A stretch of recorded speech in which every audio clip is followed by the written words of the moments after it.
Alright, we're looking at an HX145 LCR. So this is a Hyundai, similar version in a Volvo would be a ECR 145. The Cat would be a 314E or 315F, and you're on the blank on the John Deere. Komatsu would be a PC 138. So zero or low compact radius machine. We'll swing over tracks a little bit, but it's not like a conventional machine. This machine has a coupler on it, pin grabber coupler. It's got auxiliary hydraulics. You can tell it used to have a thumb on it. They got the block here, so I believe it's combo hydraulics for a hammer or thumb, the way they've got it plumbed up right there, because that would go down to the hammer. This would go to the thumb if it was there. You close the valve so the thumb wasn't drifting down while in operation. That's a work prop coupler, so you can see pin grabber style. Cylinder looks pretty good. Stick looks good. This machine does not have a bucket with it. You can see that thumb has been on there before. It's been removed. There is no thumb with the machine now. Cylinder up top looks pretty good. Boom looks good. No stripes on the boom. Bucket. Cylinders look good. You know, they're not dripping,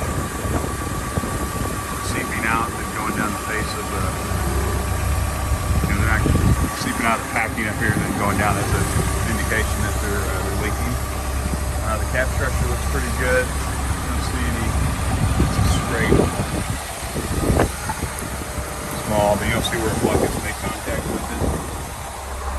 It's usually not a good sign. All the glass is intact. The top of the cab looks pretty good.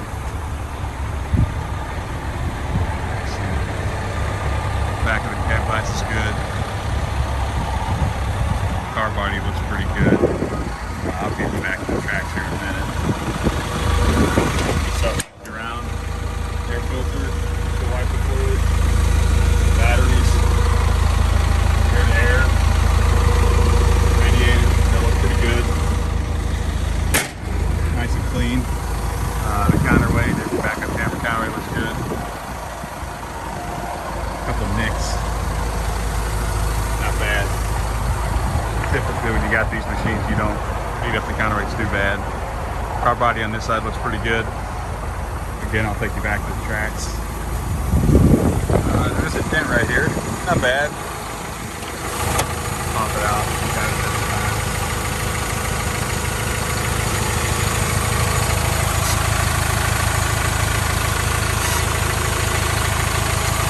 Perfect suspension in this machine. I don't know what model. What model the engine is or horsepower. There's the hydraulic area. It's actually kind of nice. Nice and spacious. Just looking at some of the lines, I mean, it doesn't look like there's been any wrenches on them, from what I can tell.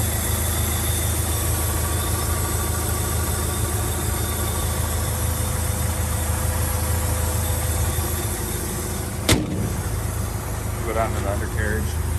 The idler. I kind of want to look at is how far this extends out, so still getting a little bit of life left on it. The rollers, they're not striking the pin bosses, the pin flanges. Tomato, tomato, right? And your segments, or your keys, or your sprockets, again, whatever you might call it. Right there's got some life left. I believe it's only got like 1,800 or 1,900 hours on it, so same over here. There we go.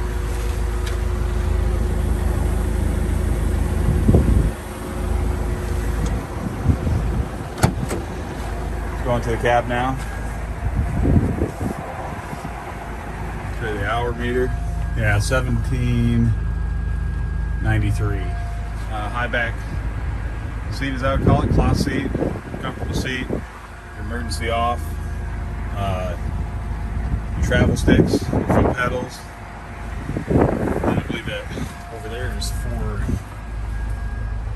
your thumb, if you had one on. Windscreen, you can still see, still got the plastic on up here, that joystick, right joystick, It's at 1793 on the hours.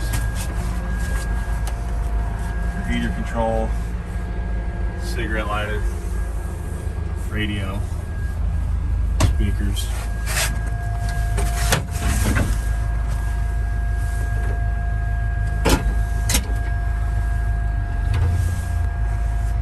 I believe it's low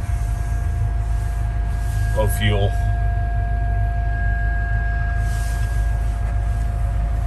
So what we'll do here, this machine does have, there you go. So yeah, it's the low fuel alarm is on.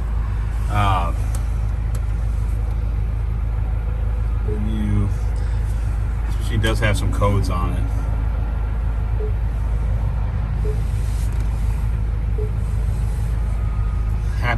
Haptic controller communication data error.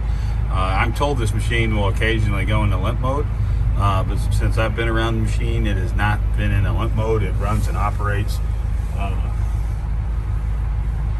it does have that. I don't know what that is. So HCESPN 848 haptic controller communication data error. But as you can see, we'll put this down, swing around, so make sure we're getting around this. Yeah, so the machine runs. The door shutting. So we'll put full throttle. So now, yeah, so it's at full throttle.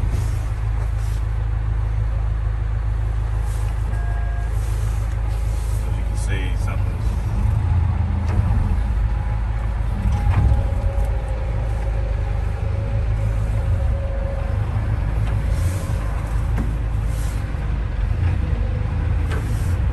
Yeah, so that's putting it in limp mode. So I take it back. So now I see what's going on. So yeah, it's in limp mode. I've got the throttle all the way to the top.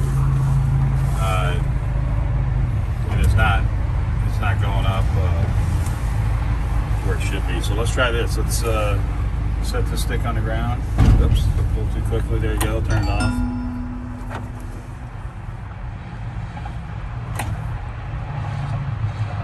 Start it back up.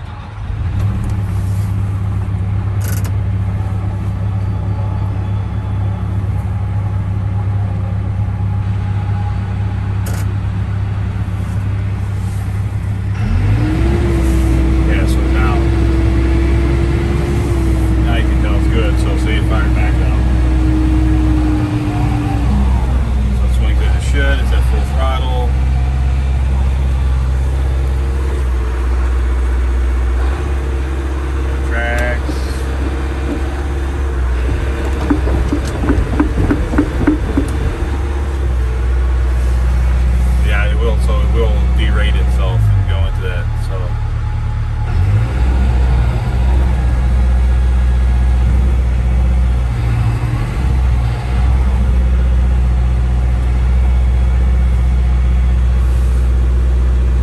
that's all I got for right now. So yeah, and that alarm tells you when it's going to go into idle. But yeah, so there it kicks back on, and you can see the code is. Still got the code, obviously it's active. Monitoring, let's see. And everything else looks to be good. I mean,